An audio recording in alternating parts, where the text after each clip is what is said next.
Sisters of China. Right, here we go. Lucky Punch Press. Exciting. Good.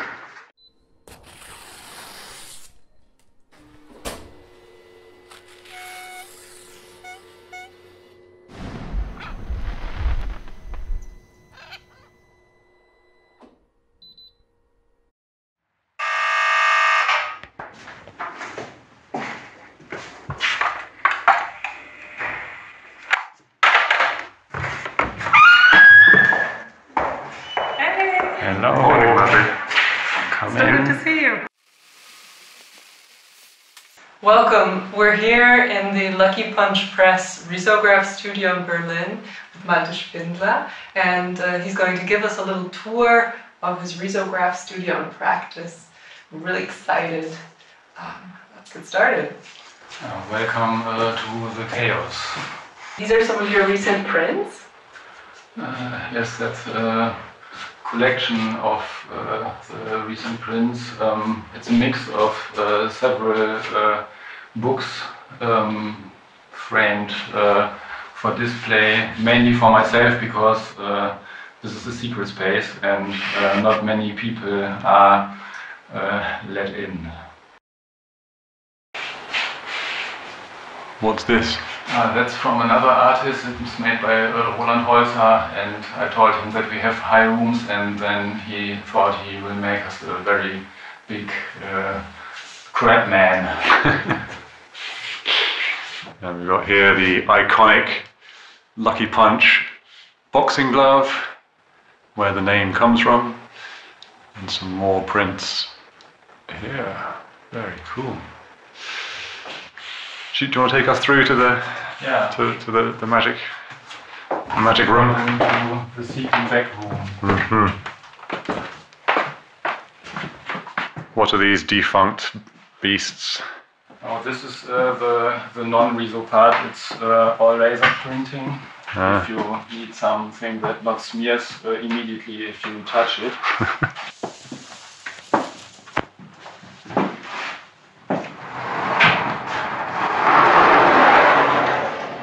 Come in. Secret bedroom. Right. Look at this.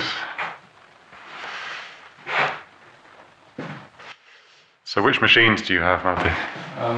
Here we have the ancient ER3750 risographs I mainly print on. I think they are from 1995, but still serve us good. The first risograph actually I found in another backyard in Berlin. We got it from Mitte in 2015 from some people who it's the what did they do with it? I think they printed envelopes with it mainly, and the two colors, black and red, and we hauled it down from several stairs and brought it here, and then we got into Riso. And what's this one here? Is it MZ rather? Yeah, that's an MZ. It's actually operated by Lady Liberty Press. And Luca Bogoni. It's a co-share, also known as Inkwell Press, and it's also the risograph that founded the Risomania book, if I'm not mistaken. You are not. Very true. And do you want to talk us through some of these other interesting machines, Malte? Yeah, I think people who print Riso will know most of them. We have a laminator to make more or less good covers. If you need something that is a little bit more touch-proof, then we have a folding machine to fold A3 to A4. Sometimes it works. And this is actually a binding machine in German it's called Fälzer machine, I don't know the English word. We have cutting machines and more cutting machines. And we have like this like this Lambeck presses to make perfect bindings. Actually, below us is a wood workshop, so we can build some things by ourselves. And what sort of things do you print on the whole? So we have like three different things we do. So on the one hand, I print photography. On the other hand, we make little books and collaborative zines like this one. It's called How To for 16 Impossible Activities, and it was released on the 2020 IndieCon Festival. And you can learn several interesting things. For example, how to make money with art.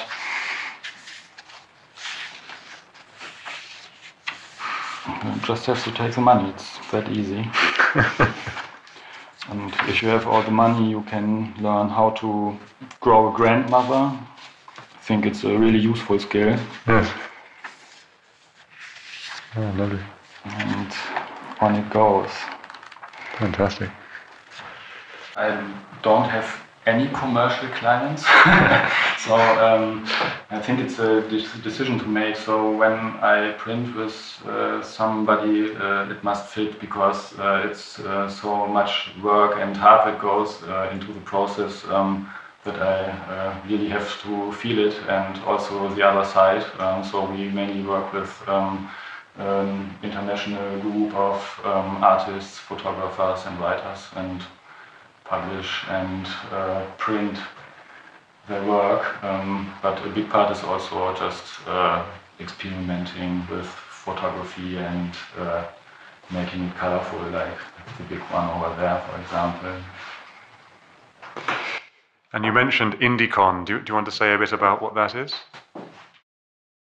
IndieCon is an independent publishing festival we founded in 2014. It takes place in Hamburg once a year, and even this year, under the pandemic circumstances, we managed to make it happen with really big effort, and only 1/4 of visitors from last year, but we had 100 publishers in our place, and it was really good to do it, to have some real life experience. Lovely. Oh, and there indeed is Rhizomania. Beautiful. Rhizomania. That's what we do here. Yes, quite. Do you want to take us outside and have a look at your sculpture garden? Just to give our viewers a snapshot of a classic Berlin Hinterhof, or back courtyard. These are our tomato sculptures. Very good, yes. I think we have to replant them next year. Then over here. And you can see in the background there, that purple wall is one of the last remaining Berlin squats. And here, some of Malte's creations. Actually, they stand here for 10 years now, and I repaint them every spring, so the people have something to look at when they get their bikes. Very totemic.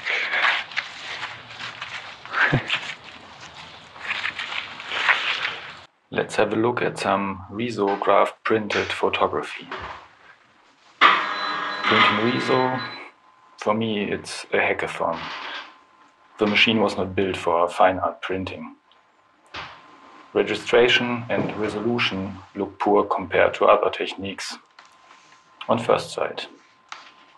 But all imperfections are possibilities to find new solutions.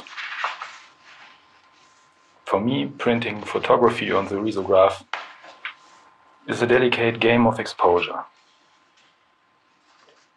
I use the machine like a darkroom. The process differs for every picture in a stream of detailed decisions. Raster, color combination, which color to print first, the density, the paper. There are rules to follow or to break. Like Gerhard Steidl said, fuck the midtones. Sometimes I look at a picture and I immediately see it fragmented in layers, tinted in fluorescent orange or medium blue. My process is about 50% Photoshop and 50% fiddling with the machine. Photoshop is careful preparation. On the machine, you can go bold and make spontaneous changes that might generate unforeseeable, beautiful results. When I print, I feel connected to the machine. I listen to the sounds. I can hear if the Riso runs smoothly. Printing is a complex logic system, but also a highly satisfying adventure. Be ready to throw the lucky punch when it's needed. All right, well, we're here basically on a risograph talk show, and John Zieke-Murky, you're basically a risograph warhorse at this point, as the author of Risomania. Has your perspective changed on the risograph in all this time dealing with this funky machine? This funky machine. Yes, well, warhorse. I mean, for some years now, I've been very privileged in working with different collaborators, very talented collaborators, including Nina, including Luca Bendanti of Vitro Editions, with whom it was Luca's project, the book Risomania, which I was very lucky to be able to contribute to, where we studied, this was 2 or 3 years ago now, 3 or 4 years ago, and we studied where the Riso movement was at the time, the Riso movement, looking at different studios around the world.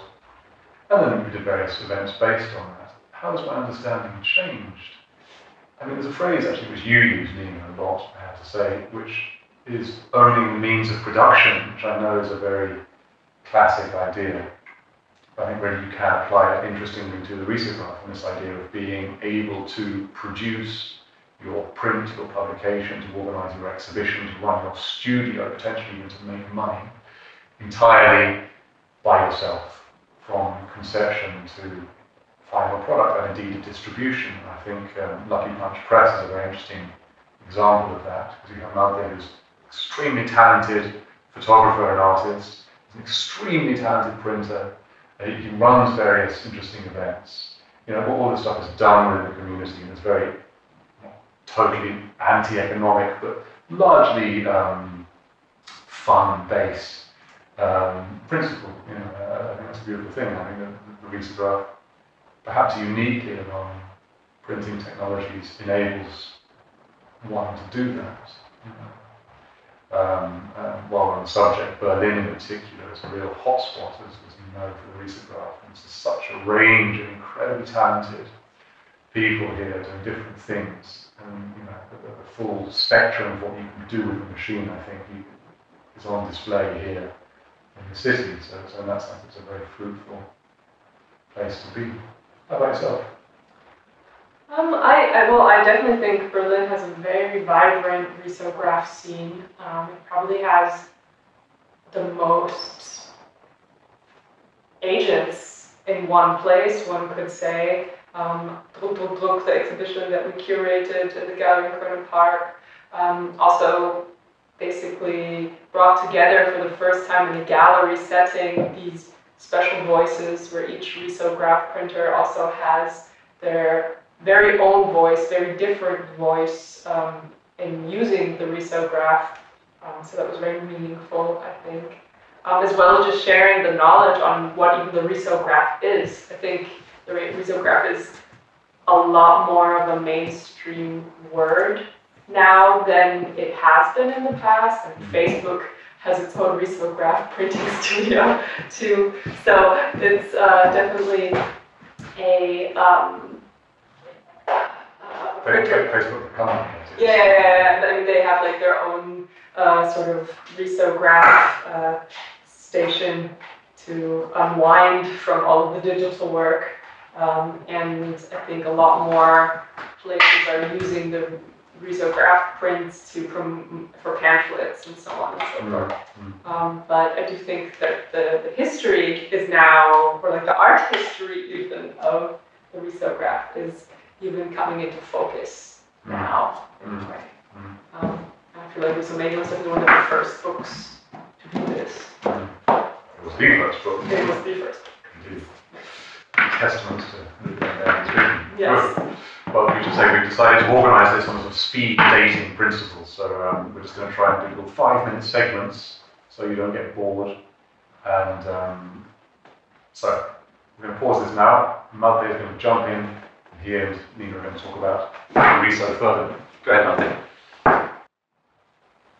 Now, Malte, you were also part of the Druck exhibition, and your risograph actually was exhibited as a kind of monument to the risograph scene in Berlin. Yes, I was a little bit surprised because I've never thought about the risograph machine itself as a monument. What I mainly remember is that it was a really heavy monument. I think John will support me in saying that because when we lifted it out of the truck and brought it to the gallery, was really nerve-wracking and hard to do. And also, Nina, you had a nice encounter with the machine when you tried to lift it by yourself. Really impressive. Yeah, I think 120 kilos, but yeah, it was a monumental exhibition. Now, and you also started printing with the risograph in a time when it was still maybe more of an underground technique. What is something you've seen change over the years now and how the risograph is used? I think when I started, I had the feeling that I might be at the beginning of kind of a second wave, because there were people who used it before, and all my knowledge comes from the internet. So in all the groups and forums everywhere, you can find people who do that even longer, and they will support you and guide you, and you can Google how to repair the machine and all the raster and printing stuff. So I don't know what really changed. I think it's in more people's minds that the risograph exists, and at the moment it's kind of spreading in different directions. So in 2015 there were not as many really professional print studios as there are now. So if you are an artist today and you live in a big city in Germany, there are not so many really big cities, but if you live in one of the big cities, you will find a professional printer to work with. And how would you characterize the risograph scene in Berlin? I think the risograph scene in Berlin is maybe a little bit like the Addams family. It's a group of really different people who share one big interest, and that brings them together again and again over time.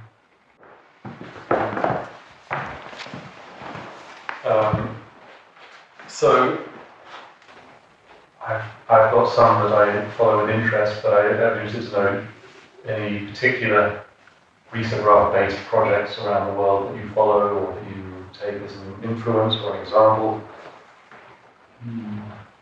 Oh, there are so many, and they're all so good.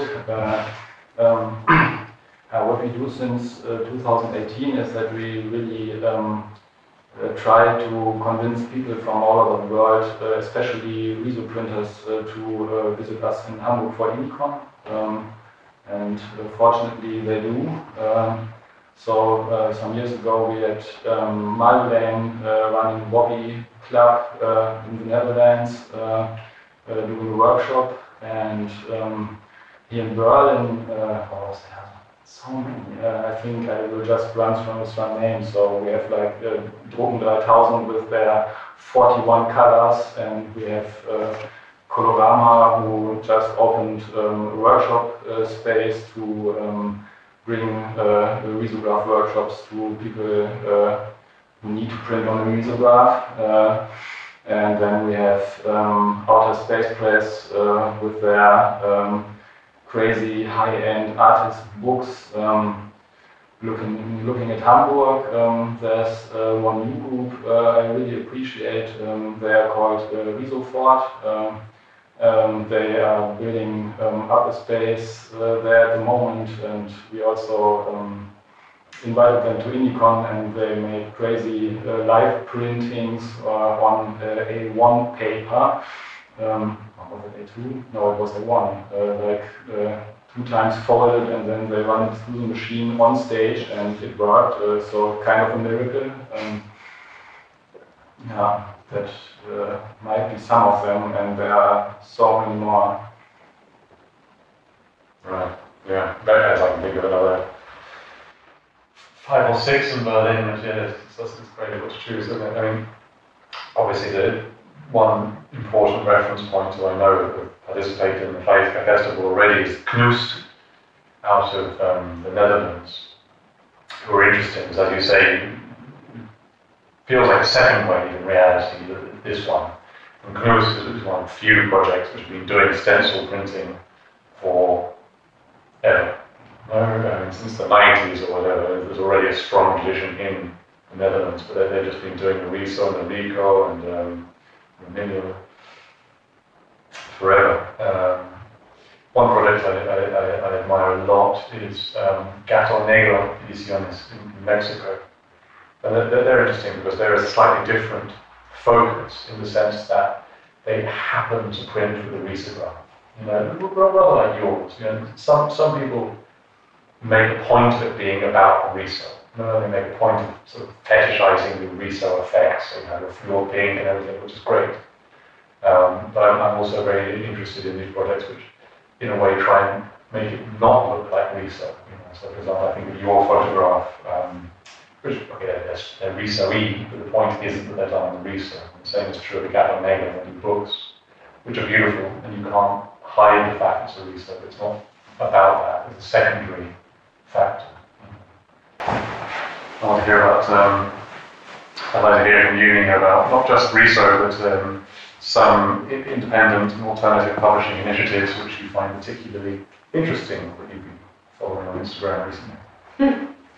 Well, I am going to stick to the Riso. I think Colorama is one of the light fixtures of the Berlin scene, also because she really pays attention, I think, to the politics in printing. She's a mostly... This is Johanna Majewska. Yeah, exactly. She really pays attention to basically being an all-female studio, and also her new workshop is priced in a way that it's supposed to be open to everybody, regardless of your economic situation, gender, background, privilege. And that's really exciting. It's also in the Haus der Statistik, which is right near Alexanderplatz, and is probably one of the most interesting real estate places that could be the future of culture in Berlin.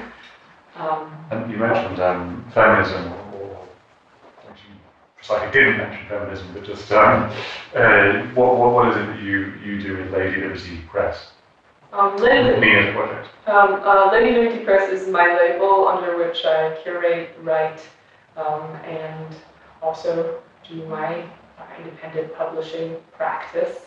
And this year I've also, I entered the Riso scene as a journalist, writing about the risograph for Riso Hamburg, actually. And I also research the machine and the communities that crop up around it, and I am also exploring now printing with it myself. So this has been very exciting and also a headache. But I definitely feel like every time I turn that machine on, I get a sort of boost of energy and some inspiration, night green and rainbow colors. There's been like a real spike in promoting your work or your publication in a 3D Blender rendering in a way. So I think that's definitely how books are communicated, or sort of like the aura around them, is something I think that is going to become more advanced, or technologies that you usually don't connect to books, like the book trailer or whatever, are going to become more important, or as they already are. On the other hand, what we get as feedback to Indicom was that the people coming there as visitors really appreciated what they called the real-life buying experience. So getting a connection to the people who make actually the things lying on the table is, I think, really the core, because it's a really unique and important interaction that you cannot get online, and you cannot get it in a normal store, because you will not meet the people who actually make the things. So I really hope that there will be fairs again next year. Maybe the year after. No. So what's next for you? We slowly started thinking about Indicom 2021, hopefully under easier circumstances, and with more workshops and more possibilities for the people who come there to connect. And yeah, I'm working on another book. I want to print only handy photos from the Berlin lockdown, so I hope it will not become too depressing, but it will be colorful, and yeah, somehow survive the semi-lockdown we live in now without getting too crazy. Worst case scenario, there's a whole list of new publications coming out here. Hopefully soon. Say hello to Brazil. Oh, yeah, and sending all our love to Brazil. Hope you guys are sitting tight and having a good time there. All right, cut.